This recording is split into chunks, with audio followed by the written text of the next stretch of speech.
بسم اللہ الرحمن الرحیم اللہم صلی علی محمد وعلی آل محمد وبارک وسلم رب اشرح لی صدری ویسر لی امری واحلل عقدۃ من لسانی یفقہوا قولی واجعل لی وزیرا من اہلی آمین یا رب العالمین۔ ناظرین کرام السلام علیکم ورحمۃ اللہ وبرکاتہ۔ ناظرین خوش آمدید کہتے ہیں، خصوصی پروگرام اور طویل پروگرام ہے دورہ ترجمہ قرآن کا۔ سورہ انفال کا مطالعہ کر رہے ہیں، اب کچھ ذکر یہود کے تعلق سے آ رہا ہے۔ سورہ انفال کی آیت نمبر 55 سے مطالعہ کر رہے ہیں۔ مدینہ شریف میں سابقہ یہود سے بھی پیش آئے گا، وہاں یہود کے 3 قبائل بھی آباد ہیں۔ نبی علیہ السلام نے اول مدینہ شریف آ کر ان سے معاہدات کیے تھے، اور اول معاہدات کی پاسداری رہی تو پاسداری کرنے کی تاکید ہے، لیکن جب پھر ان لوگوں نے سازشیں کیں تو پھر ان کے خلاف اقدامات بھی ہوئے، یہ ذکر بعد میں بھی آئے گا انشاءاللہ۔ سورہ انفال آیت نمبر ہے 55۔ اعوذ باللہ من الشیطان الرجیم، بسم اللہ الرحمن الرحیم۔ ان شر الدواب عند اللہ الذین کفروا فہم لا یؤمنون۔ بے شک اللہ تعالیٰ کے نزدیک سب جانوروں میں سے بدترین وہ لوگ ہیں جنہوں نے کفر کیا پس وہ ایمان نہیں لاتے۔ آپ اللہ کے الفاظ دیکھیں، بدترین جانور کنہیں کہا جا رہا ہے؟ جو ایمان نہیں لاتے۔ جانور ہے جن کو مقصد نہیں دیا گیا، انسانوں کو مقصد دے کر زمین پر بھیجا گیا۔ انسان نرا حیوان بن جائے تو جانور کیا؟ جانور سے بھی بدتر ہی ہوگا۔ کون ہے؟ فہم لا یؤمنون، پس وہ ایمان نہیں لاتے۔ کون؟ یہود کا ذکر ہے آگے۔ الذین عاہدت منہم ثم ينقضون عہدہم فی کل مرۃ وہم لا یتقون۔ وہ لوگ جن سے اے نبی علیہ السلام آپ نے معاہدہ کیا، پھر وہ اپنے معاہدے کو توڑ دیتے ہیں ہر مرتبہ، اور وہ ڈرتے نہیں۔ فَإِمَّا تَثْقَفَنَّهُمْ فِي الْحَرْبِ فَشَرِّدْ بِهِمْ مَنْ خَلْفَهُمْ۔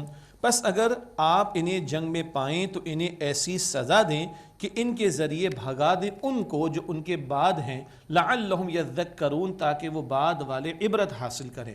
مراد ہے کہ معاہدہ اپنی جگہ، لیکن اگر وہ جنگ پر آ جائیں تو معاہدہ ختم، تو پھر ان کے خلاف اقدام ہوگا، اور یہ اقدام کر کے بعد والوں کو عبرت دلانا مقصود ہے۔ چنانچہ 3 قبائل تھے یہود کے مدینہ شریف میں، بنو قینقاع، بنو نذیر، بنو قریظہ۔ ان سے حضور کے معاہدات ہوئے۔ میثاق مدینہ بڑا مشہور ہے، مدینہ پیکٹ جس کو کہا جاتا ہے، اور اس کا ہم سیرت کی کتاب میں مطالعہ بھی کرتے ہیں، اور ہمارے کچھ لبرل قسم کے لوگ بھی بڑا اس کا حوالہ دیتے ہیں۔ دیکھیے جی، نبی علیہ السلام نے یہودیوں کے ساتھ معاہدہ کیا تھا، آگے کیوں نہیں بتاتے بھائی؟ حضور علیہ السلام کا مشن بھی تھا، سورہ توبہ میں آئے گا، اللہ کے دین کی سربلندی کی جد و جہد۔ آگے کیوں نہیں بتاتے؟ جب انہوں نے معاہدوں کی خلاف ورزی کی تو ان کے خلاف اقدام کیا گیا۔ بنو قینقاع نے سازش کی تو بدر کے بعد ان کا معاملہ چکایا گیا۔ بنو نذیر نے سازش کی تو ان کو نکال باہر کیا گیا، سن 4 ہجری میں سورہ حشر میں ذکر آئے گا۔ بنو قریظہ نے گڑبڑ کی تو غزوہ احزاب کے بعد سن 5 ہجری میں ان کا معاملہ چکایا گیا، اور بڑا شدید میسیکر ان کا ہوا ہے۔ یہ نہیں بتاتے، خود بدلتے نہیں، قرآن کو بدل دیتے ہیں۔ ہوئے کس درجے فقیہان حرم بے توفیق، من چاہی باتیں بیان کرتے ہیں۔ جی حضور نے یہود کے ساتھ معاہدہ کیا تھا، پوری بات کیوں نہیں بتاتے ہو بھائی؟ اب سنیں اللہ کیا فرما رہا ہے، اگر یہ جنگ میں تمہیں ملیں ایسی سزا ان کو دو کہ جو بعد والے ہیں تم ان کو عبرت دلا سکو۔ ہاں، معاہدے کی اہمیت ہے۔ فرمایا وَإِمَّا تَخَافَنَّ مِن قَوْمٍ خِيَانَةً فَانبِذْ إِلَيْهِمْ عَلَى سَوَاءٍ۔ اور اگر آپ اندیشہ کریں کسی قوم سے دغا بازی کا تو مسترد کر دیجئے جیسے انہوں نے مسترد کر ڈالا ہے، مراد اس معاہدے کو۔ ان اللہ لا يحب الخائنین، بے شک اللہ تعالیٰ خیانت کرنے والوں کو پسند نہیں فرماتا۔ معاہدہ ہے مگر خلاف ورزی کی ہے انہوں نے، یک طرفہ طور پر یونیلیٹرلی اس کی خلاف ورزی کی، تو آپ معاہدے کا اعلان ختم کریں کہ معاہدہ اب ختم، اب پھر ان کے خلاف جو ہے وہ ایکشن لیا جا سکتا ہے۔ بالکل اس کی گنجائش، اور حضور نے ایسا کیا ہے صلی اللہ علیہ وآلہ وسلم۔ وَلَا يَحْسَبَنَّ الَّذِينَ كَفَرُوا سَبَقُوا، اور کافر ہرگز خیال نہ کریں کہ وہ بھاگ نکلیں گے۔ إِنَّهُمْ لَا يُعْجِزُونَ، بے شک وہ عاجز نہ کر سکیں گے، وہ اللہ کی پکڑ سے بچیں گے نہیں، اور دنیا میں بھی ان پر عذاب آئے گا، جیسے کہ بدر میں 70 مشرک قتل کیے گئے۔ اس کی بات کی آیت کریمہ میں امت کو جنگی تیاری کا حکم دیا جا رہا ہے۔ فرمایا وَأَعِدُّوا لَهُم مَّا اسْتَطَعْتُم مِّن قُوَّةٍ وَبِالرِّبَاطِ الْخَيْلِ، اور ان کے لیے تیار رکھو جو تم سے ہو سکے قوت میں سے اور پلے ہوئے گھوڑوں میں سے، ترہبون بہ عدو اللہ وعدوکم، تاکہ تم اس کے ذریعے دھاک بٹھاؤ اللہ کے دشمنوں پر اور اپنے دشمنوں پر، وآخرین من دونہم، اور دوسروں پر جو ان کے سوا ہیں، لا تعلمونہم، تم انہیں نہیں جانتے، اللہ یعلمہم، اللہ تعالیٰ انہیں جانتا ہے۔ بڑا پیارا لفظ آیا قوت کا۔ اللہ تعالیٰ نے ایک جنرل لفظ استعمال کیا جس میں بہت ساری جنگی تیاریوں کا سامان اپلائی ہو سکتا ہے، اپلیکیبل اس پر یہ لفظ ہو سکتا ہے۔ حدیث مبارکہ میں آتا ہے قوت تو پھینکنے میں ہے، قوت تو پھینکنے میں ہے۔ کبھی نیزے پھینکے جاتے تھے، کبھی تیر چلائے جاتے تھے، اور اب تو میزل ٹیکنالوجی بھی ہے اور اس سے آگے بڑھ کر بھی. تو جو وقت کی ٹیکنالوجی ہو، جو وقت کی جنگی صلاحیت ہو، ایمان والوں کو حکم دیا جا رہا ہے اس کو اختیار کرو. اور اس قوت میں پھینکنے والا پہلو جس میں آج دنیا ایٹمی صلاحیت تک بھی پہنچی ہوئی ہے. اور پلے ہوئے گھوڑوں کا ذکر، گھوڑے کی پیشانی کے ساتھ اللہ تعالیٰ نے برکت رکھ دی. احادیث مبارکہ میں ذکر آتا ہے اب بھی دنیا میں بہت سے علاقوں میں، دشوار گزار علاقوں میں اور ادروائز بھی گھوڑوں کا استعمال ہوتا ہے. وہ اپنی جگہ اہمیت کی بات. اس ساری صلاحیت کا حصول اور یہ ڈیٹرنٹ کا حصول، یہ جنگی تیاری، یہ جنگی صلاحیت کس لیے؟ تاکہ تم اللہ کے دشمنوں پر اور اپنے دشمنوں پر روب ڈالو. پتہ نہیں کیسے کیسے اور تمہارے دشمن ابھی خاموش بیٹھے ہوئے اور کل کو کھڑے ہوں گے، ان سب پر روب تمہارا کب قائم رہے گا؟ جب یہ تمہارے پاس وقت کی جنگی صلاحیت موجود ہوگی. لا تعلمونہم، ان دشمنوں کو جو دوسرے تم نہیں جانتے، اللہ یعلمہم، اللہ انہیں جانتا ہے. وما تنفقوا من شیء فی سبیل اللہ یوفى الیکم وانتم لا تظلمون، اور تم جو کچھ اللہ تعالیٰ کے راستے میں خرچ کرو گے وہ تمہیں پورا پورا دیا جائے گا اور تمہارا کچھ نقصان نہیں کیا جائے گا. اس سارے سینیریو میں جو خرچ کیا جائے گا راہ خدا میں، اس کا اجر تمہیں اللہ سبحانہ و تعالیٰ عطا فرمائے گا. اور مملکت خداداد جو دین کے نام پر لی گئی، اس کی حفاظت ہمارے دینی فرائض میں شامل ہے. اس کی نظریاتی سرحدوں کی حفاظت بھی ضروری ہے. عقیدہ توحید کا مضبوط ہونا، اللہ اس کے رسول علیہ السلام کے ساتھ کمیٹڈ ہونا، جغرافیائی سرحدوں کی حفاظت بھی ضروری اور نظریاتی سرحدوں کی حفاظت بھی ضروری. بہرحال اس ساری تیاری کے لیے جو خرچ کیا جائے گا اس کا اجر عظیم اللہ عطا فرمائے گا. فرمایا وَإِن جَنَحُوا لِلسَّلْمِ فَاجْنَحْ لَهَا وَتَوَكَّلْ عَلَى اللَّهِ، اور اگر وہ لوگ صلح کی طرف جھکیں تو آپ بھی صلح کی طرف جھک جائیے اور اللہ تعالیٰ پر بھروسہ رکھیے. وَإِنَّهُ هُوَ السَّمِيعُ الْعَلِيمُ، بے شک اللہ سبحانہ وتعالیٰ خوب سننے والا، علم رکھنے والا ہے. جنگ برائے جنگ نہیں. بہت اچھا سلوگن ایک مرتبہ ہمارے ملک میں نعرہ لگا کہ وار فار پیس یا ویپنز فار پیس. بالکل صحیح بات ہے. امن کے لیے یہ طاقت ہمارے پاس ہونی چاہیے تاکہ دوسرے لوگ شرارت کرنے کی کوشش نہ کریں. اور جنگ برائے جنگ کا معاملہ نہیں، یہاں تو فرمایا جا رہا ہے اگر وہ صلح کے لیے جھکیں تو آپ بھی صلح پر مائل ہو جائیں اور اللہ تعالیٰ پر توکل کیجئے. وہ سننے والا، خوب علم رکھنے والا ہے. وَإِن يُرِيدُوا أَن يَخْدَعُوكَ فَإِنَّ حَسْبَكَ اللَّهُ، اور اگر وہ آپ کو دھوکہ دینا چاہیں گے تو بے شک اللہ تعالیٰ آپ کے لیے کافی ہے. یہ حضور علیہ السلام سے مخاطبت اور حضور کے ذریعے امت کو تعلیم. حضور سے مزید مخاطبت صلی اللہ علیہ وسلم، هو الذی ایدک بنصرہ وبالمؤمنین، وہ اللہ ہے نبی علیہ الصلوۃ والسلام جس نے اپنی مدد سے اور اہل ایمان کے ذریعے سے قوت عطا فرمائی. بڑے پیارے صحابہ آپ کو عطا فرمائے جو آپ کے اس دعوت دین کے کام میں، نفاذ دین کی جد و جہد میں، اقامت دین کی جد و جہد میں آپ کے ساتھ شریک ہیں. وَأَلَّفَ بَيْنَ قُلُوبِهِمْ، اور اللہ نے ان کے دلوں میں الفت ڈال دی. یہ الفت دلوں میں ڈال دیا جانا یہ خاص اللہ کا فضل ہے، خاص الخاص اللہ کا فضل ہے. الفاظ دیکھیے آگے، لو انفقت ما فی الارض جميعا ما الفت بین قلوبہم، اگر آپ سب کچھ خرچ کر دیتے جو زمین میں ہے تو ان کے دلوں میں الفت نہ ڈال سکتے تھے. ولکن اللہ الف بینہم، لیکن اللہ تعالیٰ نے ان کے درمیان الفت ڈال دی. تو آج کو یہ لیڈر کوئی سمجھے، کوئی امیر سمجھے، کوئی ذمہ دار سمجھے میں نے لوگوں کو جوڑ کر رکھا ہوا ہے، میں لوگوں کو جوڑ کر رکھوں گا، نہ بھائی نہ. یہ خاص اللہ کا فضل ہے تو اسی سے مانگنا چاہیے. اللہم الف بین قلوبنا واصلح ذات بیننا، اللہ ہمارے دلوں میں الفت ڈال دے اور ہمارے درمیان اللہ صلح کا معاملہ، آسانی کا معاملہ، معاملات کی درستگی کا پہلو عطا فرما دے. ولیکن اللہ الف بینہم، لیکن اللہ سبحانہ وتعالیٰ نے ان کے درمیان الفت ڈال دی. انہ عزیز حکیم، بے شک وہ اللہ غالب ہے، کل اختیار رکھنے والا، حکیم ہے، حکمت والا ہے. یا ایھا النبی حسبک اللہ، اے نبی علیہ الصلوۃ والسلام آپ کے لیے اللہ کافی ہے. ومن اتبعک من المؤمنین، اور وہ اہل ایمان جنہوں نے آپ کی پیروی کی. اس آیت کریمہ کے دو ترجمے کیے گئے اور دونوں کی تعبیر اپنی جگہ بالکل درست ہے. پہلا ترجمہ اللہ تعالیٰ آپ کے لیے کافی ہے اور وہ جنہوں نے جو ایمان والے آپ کی پیروی کرتے وہ آپ کے لیے کافی ہیں. ان پیارے صحابہ کرام کی جماعت کے ذریعے اللہ نے آپ کو قوت اور تقویت عطا فرمائی. ایک ترجمہ. اور دوسرا ترجمہ کیا ہے؟ اے نبی علیہ السلام آپ کے لیے اور آپ کی پیروی کرنے والے اہل ایمان کے لیے اللہ تعالیٰ ہی کافی ہے. یہ بات بھی اپنی جگہ بالکل درست ہے. تو دونوں تراجم اور دونوں تراجم کے ساتھ دونوں تشریحات کا امکان ہے. ناظرین کرام، یہ دورہ ترجمہ قرآن ہے، اس سے زیادہ تفصیل کا موقع نہیں. اس آیت کریمہ میں آپ کو اندازہ ہوا دو ترجمے بھی ممکن ہیں اور دو تشریحات بھی ممکن ہیں. تو کبھی بات آتی نا اہل علم کی ایک سے زیادہ آراء ہیں تو پیچھے دلائل ہوا کرتے ہیں، صرف اس کی طرف ایک اشارہ ہو گیا. یا ایھا النبی حرض المؤمنین علی القتال، اے نبی صلی اللہ علیہ وسلم ایمان والوں کو قتال کرنے پر ابھاریے، ترغیب دیجئے. اللہ کے رسول علیہ السلام کو فرمایا جا رہا ہے کہ آپ ان کو خوب حرد یعنی خوب سے زیادہ ترغیب و تشویق کا معاملہ کیجئے، ابھاریے۔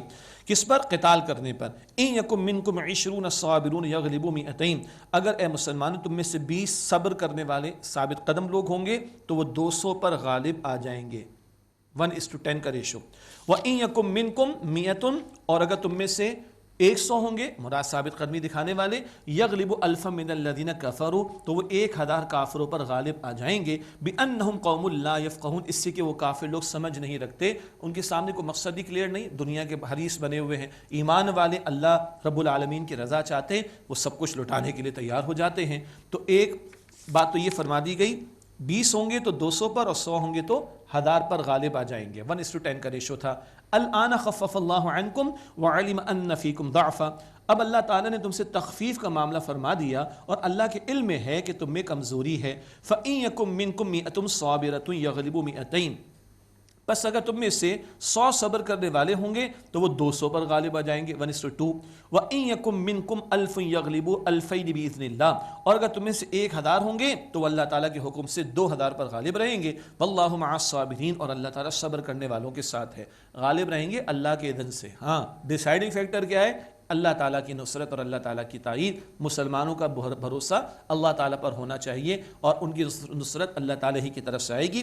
واللہ مع الصابرین، اور اللہ تعالیٰ صبر کرنے والوں کے ساتھ ہے۔ یہ اللہ تعالیٰ نے تخفیف فرما دی۔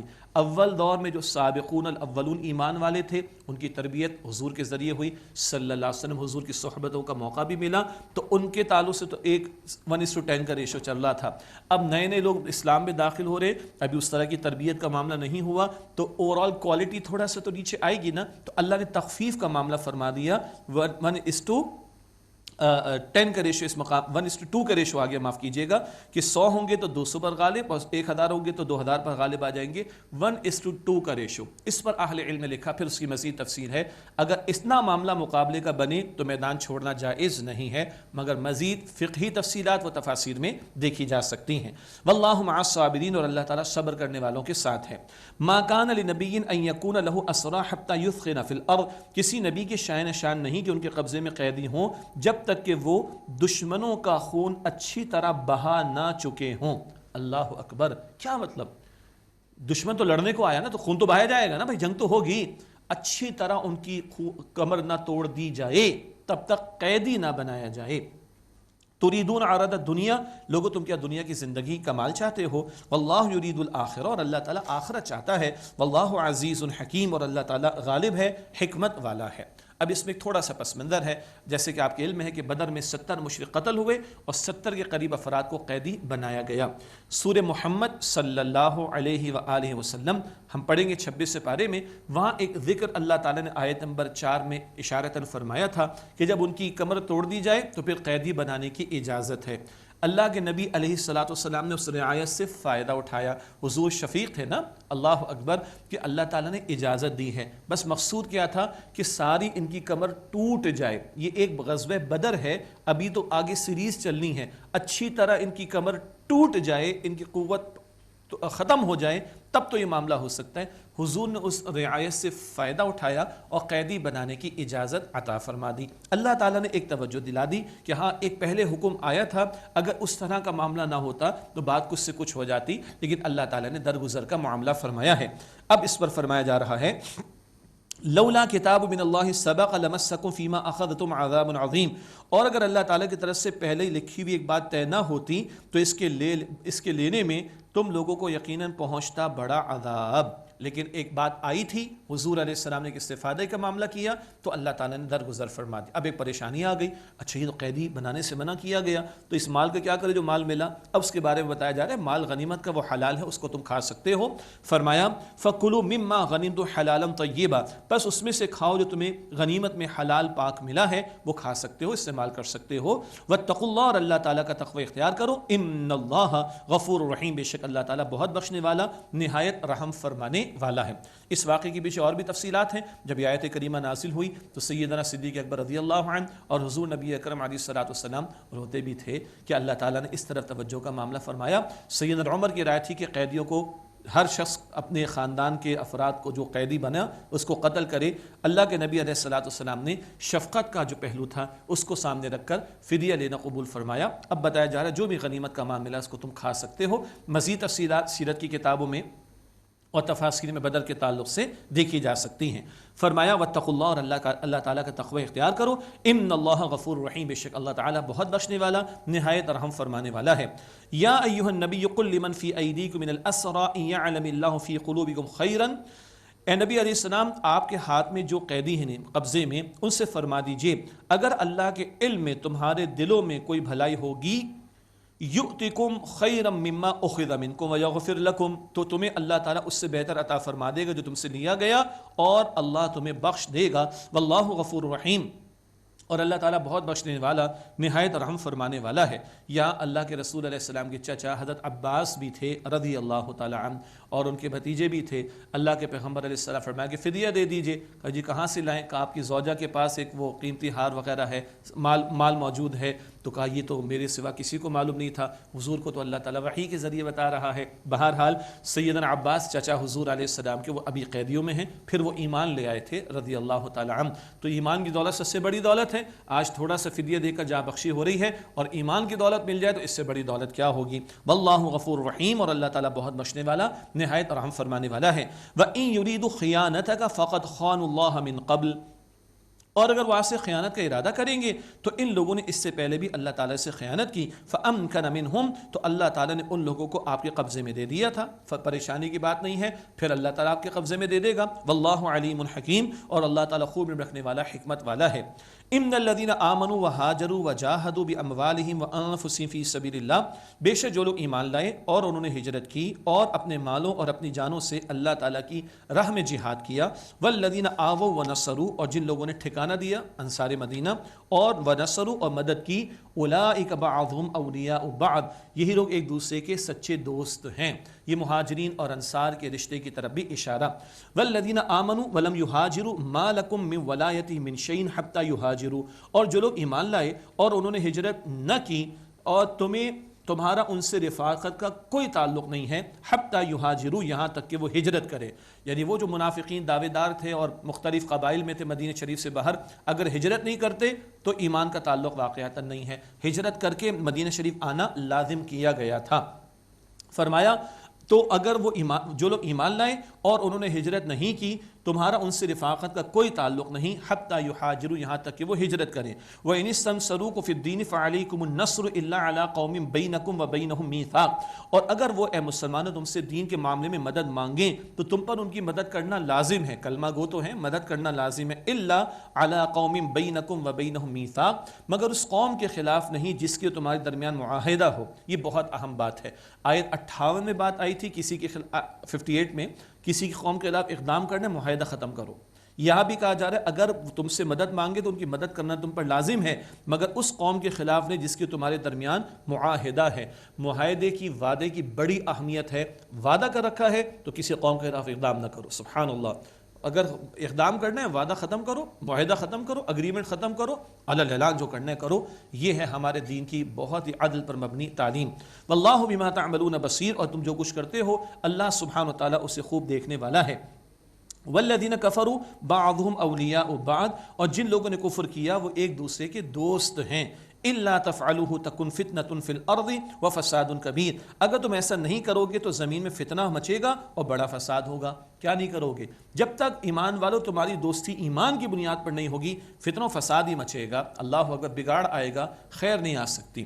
اب ایمان والے، سچے ایمان والے، ان کی صفات کا بیان۔ سورہ انفال کے شروع میں ایمان والوں کی باطنی صفات کا بیان تھا۔ اللہ کا ذکر ہوتا ہے، دل کانپ اٹھتے ہیں، آیات پاک کی تلاوت ہوتی ہے، قرآن پاک کی تلاوت ہوتی ہے، ان کے ایمان میں اضافہ ہوتا ہے، وہ اللہ تعالیٰ پر توکل کرتے ہیں۔ پھر نماز کا ذکر بھی تھا، وہاں باطنی صفات اور یہاں ظاہری صفات کا بیان۔ جب ایمان دل میں ہوتا، ایمان والے واقعی سچے پکے ایمان والے ہوں تو عمل میں کیا کچھ نظر آتا ہے۔ فرمایا والذین آمنوا وہاجروا وجاہدوا فی سبیل اللہ، اور جو لوگ ایمان لائے اور انہوں نے ہجرت کی اور جہاد کیا اللہ تعالیٰ کے راستے میں، والذین آووا ونصروا اولئک هم المؤمنون حقا، اور جن لوگوں نے ٹھکانہ دیا اور مدد کی وہی سچے مومن ہیں۔ یہ مہاجرین اور انصار مدینہ رضی اللہ تعالیٰ عنہم اجمعین کا بیان بھی آیا۔ لہم مغفرۃ ورزق کریم، ان کے لیے مغفرت ہے اور عزت والی روزی ہے۔ والذین آمنوا من بعد وہاجروا وجاہدوا معکم فاولئک منکم، اور جو لوگ اس کے بعد ایمان لائے اور انہوں نے ہجرت کی اور تمہارے ساتھ مل کر جہاد کیا، فاولئک منکم، وہ بھی تم ہی میں سے ہیں۔ ایمان کے رشتے کی بنیاد پر تم سب لوگ کیا ہو؟ بھائی بھائی ہو۔ البتہ یہ رشتہ جو ہوا مواخات کا وہ اپنی جگہ انصار و مہاجرین کا، مگر وراثت کے تعلق سے جو احکامات ہیں اس میں کیا معاملہ ہے؟ فرمایا وَأُولُو الْأَرْحَامِ بَعْضُهُمْ أَوْلَى بِبَعْضٍ فِي كِتَابِ اللَّهِ، اور قریب رشتہ دار ایک دوسرے سے زیادہ حقدار ہیں ورثے میں اللہ تعالیٰ کے حکم کے مطابق۔ سب بھائی تو ہے مسلمان، لیکن وراثت میں سب کا حصہ تو نہیں ہے نا، وہ حصے قرآن پاک نے مقرر فرما دیے۔ سورہ نساء آیت نمبر 11 و 12 میں ہم پڑھ کر آ چکے ہیں۔ تو یہ خاص وراثت کی طرف بھی اشارہ، اور ان معاملات میں قریب رشتہ داروں کا حق زیادہ ہے۔ فرمایا وَأُولُو الْأَرْحَامِ بَعْضُهُمْ أَوْلَى بِبَعْضٍ فِي كِتَابِ اللَّهِ، اور رشتہ دار ایک دوسرے سے زیادہ حقدار ہیں ورثے میں اللہ تعالیٰ کے حکم کی روح سے، اس کے مطابق۔ إِنَّ اللَّهَ بِكُلِّ شَيْءٍ عَلِيمٌ، بے شک اللہ تعالیٰ ہر بات کا علم رکھنے والا ہے۔ ناظرین کرام، سورہ انفال کی تکمیل ہوئی اللہ تعالیٰ کے فضل و کرم سے۔ اس کے بعد سورۃ التوبہ ہے، 16 رکوع ہیں، یہ بھی ایک طویل مدنی صورت ہے۔ پہلے 5 رکوع میں سرزمین عرب پر اللہ کے دین کے غلبے کے تعلق سے کلام آئے گا، اور مشرکین مکہ کے حوالے سے اور مشرکین عرب کے حوالے سے ایک حتمی دو ٹوک بات آ جائے گی۔ اور پھر رکوع نمبر 6 سے 16 تک بڑا حصہ غزوہ تبوک کے تعلق سے آئے گا۔ بیرون عرب دین حق کی غلبے کی جو ایکسپینشن ہوئی ہے نبی اکرم علیہ السلام کے مبارک دور میں سن 9 ہجری میں غزوہ تبوک، اس کا تذکرہ بھی آئے گا۔ سورہ توبہ مدنی صورت ہے، اس میں یوں کہیے کہ عربوں کے لیے عذاب کی آخری قسط کا بیان۔ سورہ انفال میں غزوہ بدر پہلی قسط عذاب کی، اور اب ان کے لیے 4 مہینے کا الٹیمیٹم آ رہا ہے اللہ سبحانہ وتعالیٰ کی طرف سے۔ اس کے آغاز میں بسم اللہ نہیں پڑھی جاتی، کیوں؟ اللہ کے رسول نے نہیں بتایا صلی اللہ علیہ وسلم، یہ سب سے بڑی دلیل ہے۔ اور 114 صورتوں میں سے ایک میں نہیں ہے، قرآن محفوظ ہے، حضور نے بتایا کہ نہیں لکھنی، تو بسم اللہ قیامت تک اس میں نہیں لکھی جائے گی۔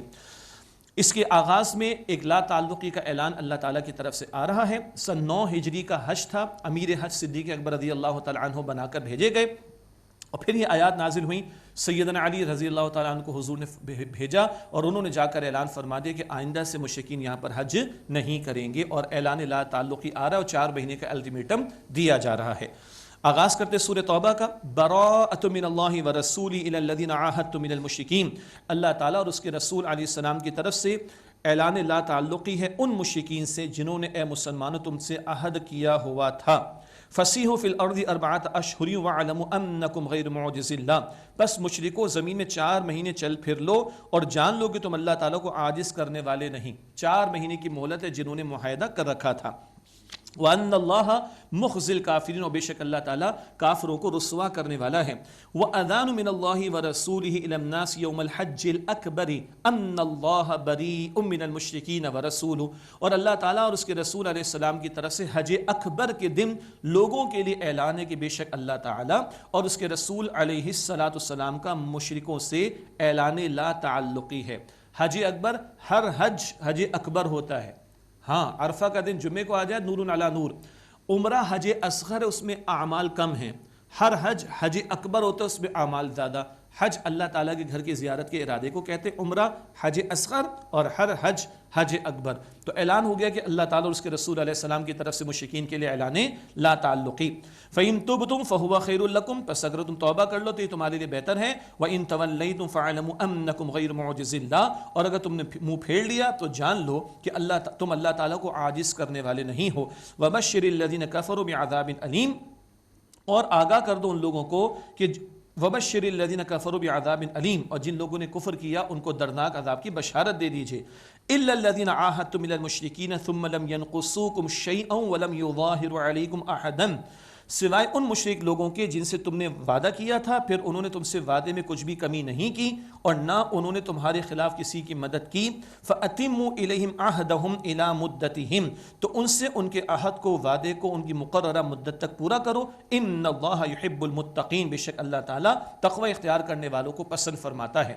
تو 4 مہینے کی مہلت، کسی سے معاہدہ ہے، مدت معین نہیں، 4 مہینے معاہدہ تھا، خلاف ورزی کی ہے 4 مہینے۔ ہاں جنہوں نے معاہدہ کیا مدت بھی معین ہے اور خلاف ورزی نہیں کی وہ پورا کیا جائے، باقی کے لیے 4 مہینے کی مہلت۔ اس کے بعد کیا ہوگا وہ ذکر اگلی آیات میں ہے۔ ناظرین کرام اسی کے ساتھ آج کا بیان مکمل کر کے دعا کر لیتے ہیں۔ بسم اللہ الرحمن الرحیم اللہم صلی علی محمد وعلی آل محمد وبارک وسلم ربنا تقبل منا انک انت السمیع العلیم وتب علینا انک انت التواب الرحیم۔ یا اللہ ہم سب کی، ہمارے ماں باپ کی، ہمارے گھر والوں کی اور تمام مسلمانوں کی مغفرت فرما۔ یا اللہ ہمارے صغیرہ کبیرہ تمام گناہوں کو بخش دے، ہمیں سچی پکی توبہ کی توفیق عطا فرما دے۔ اللہ قرآن پاک سے مزید محبت اور تعلق کی مضبوطی عطا فرما۔ اللہ اسلام و مسلمانوں کو عزت اور نصرت و غلبہ عطا فرما۔ اللہ ہم سب کو ایمان کی دولت مزید نصیب فرما، ہمارے دلوں کو نور ایمان سے منور فرما۔ اللہ بیماروں کو شفائے کاملہ عطا فرما۔ اللہ ہمارے مرحومین کی مغفرت فرما۔ اللہ اس ماہ مبارک کی قدر کرنے کی توفیق عطا فرما اور مزید بندگی کی زیادہ سے زیادہ توفیق عطا فرما۔ اللہ ہم سب کے حساب کو آسان فرما۔ اللہ ہمیں جہنم سے محفوظ فرما دے۔ اللہ روز قیامت نبی اکرم علیہ السلام کی شفاعت عطا فرما دے۔